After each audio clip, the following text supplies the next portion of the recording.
I'm gonna be totally honest here, I almost didn't include this guy on the list for reasons that I'm gonna get into.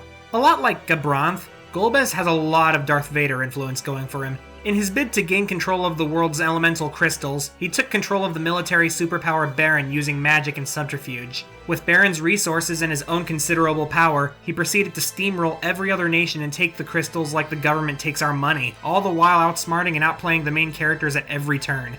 I can't stress just how scarily competent this guy is. It doesn't feel like he's a boring, invincible villain like Barthandelus. Rather, his competence comes from his refusal to succumb to the cliches that have felled better villains than he. He makes sure to neutralize threats against him the second he becomes aware of them. He's more than willing to get his own hands dirty instead of relying on his minions all the time, and he knows exactly how to manipulate the main character's emotions.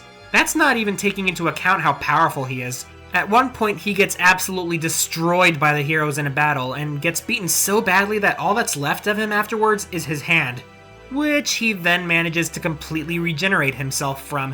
But not before doing this. They're creepy and they're kooky, mysterious and spooky. They're all together ooky, the Addams Family.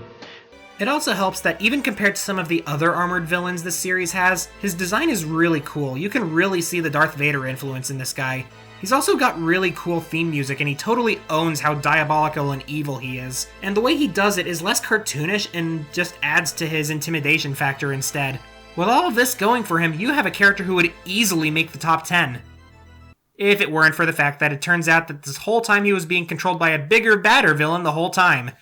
This is one of my biggest pet peeves with villains, and fiction in general, when it turns out an otherwise cool villain wasn't even a villain to begin with and was just actually being brainwashed. It robs him of any and all build-up, and the actual villain, Zemus, has almost no build-up and is a far less effective villain. Can you imagine how lame Darth Vader would have been if the Emperor was actually just mind-controlling him the whole time? It gets really silly when you get later in the game and realize that Zemus was mind-controlling Golbez, who was mind-controlling Kain.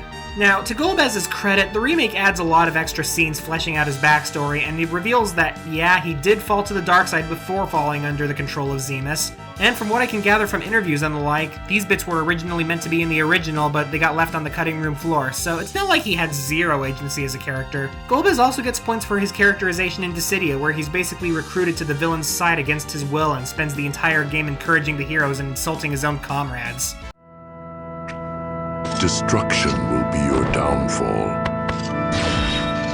Which is nice and all, but it doesn't really change the fact that in his original appearance, he's just being used as a puppet by some guy on the moon. With just a couple changes, he could have been one of the best villains in the entire series. But even in spite of that disappointing reveal, Golbez is one of the most memorable, smart, powerful, and downright scary villains in the entire series.